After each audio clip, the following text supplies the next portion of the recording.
Assalamualaikum warahmatullahi wabarakatuh. Selamat bertemu kembali dengan mata pelajaran PKK hari Sabtu tanggal 1 Agustus 2020 pada pertemuan yang ketiga.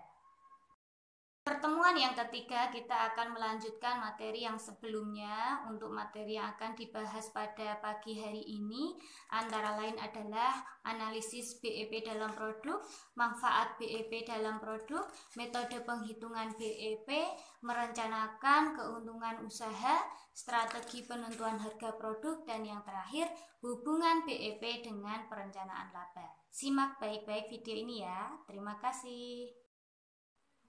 Materi yang pertama adalah analisis BEP dalam produk. BEP merupakan titik impas di mana posisi jumlah pendapatan dan biaya sama atau seimbang sehingga tidak terdapat keuntungan ataupun kerugian dalam suatu perusahaan. Selanjutnya manfaat BEP dalam produk. Yang pertama, untuk mengetahui jumlah penjualan minimum yang harus dipertahankan perusahaan agar tidak mengalami kerugian.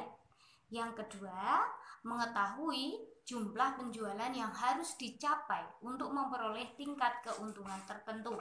Yang ketiga, mengetahui seberapa jauh berkurangnya penjualan agar perusahaan tidak menderita kerugian. Yang keempat, mengetahui bagaimana perubahan harga jual, biaya, dan volume penjualan. Dan yang terakhir, menentukan baruan produk yang diperlukan untuk mencapai jumlah laba yang ditargetkan. Selanjutnya, untuk materi ini yaitu membahas metode penghitungan BEP. Ada beberapa metode penghitungan BEP. Yang pertama adalah metode grafis. Pada metode grafis ini, garis titik impas BEP mempunyai beberapa hal penting, yaitu selama harga jual melebihi biaya variabel atau margin kontribusinya positif, maka penjualan yang lebih banyak akan menguntungkan perusahaan, baik dengan meningkatkan laba ataupun mengurangi kerugian. Yang kedua, yaitu metode persamaan. Metode persamaan adalah suatu metode yang berdasarkan pada pendekatan laporan laba dan rugi. Dan yang terakhir, metode kontribusi unit merupakan variasi dari metode persamaan. Setiap unit atau satuan produk yang terjual akan menghasilkan jumlah margin kontribusi tertentu yang akan menutup biaya tetap. Materi yang akan kita bahas selanjutnya yaitu merencanakan keuntungan usaha atau yang disebut dengan laba usaha. Laba usaha itu dapat terjadi setiap saat dan dapat pula terjadi dalam waktu tertentu atau secara berkala. Kemudian, pendapatan diperoleh melalui penjualan barang, dagangan atau jasa diserahkan kepada pembeli dan dapat diperoleh karena pertukaran aktiva sebagai hasil dari penanaman atau investasi seperti bunga, dividen, dan lain-lain. Selanjutnya, laba dalam pembebanannya kepada pembeli atau langganan harus diukur dengan satuan mata uang tertentu yang telah diperoleh. Dan yang terakhir, pendapatan mempunyai sifat menaikkan atau menambah nilai kekayaan pemilik perusahaan. Selanjutnya adalah strategi penentuan harga produk.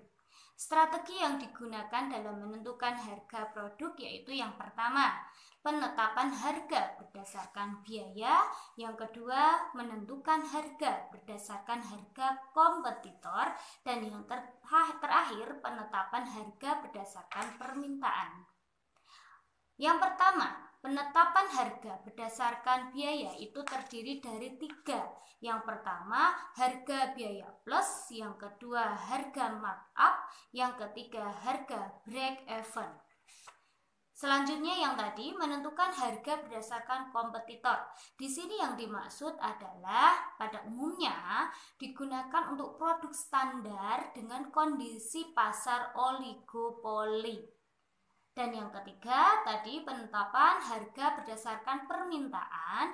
Yang dimaksud di sini adalah dilakukan berdasarkan persepsi konsumen terhadap value yang diterima atau value price, perceived quality, dan sensitivitas harga. Yang akan kita bahas adalah hubungan break-even point dengan perencanaan laba.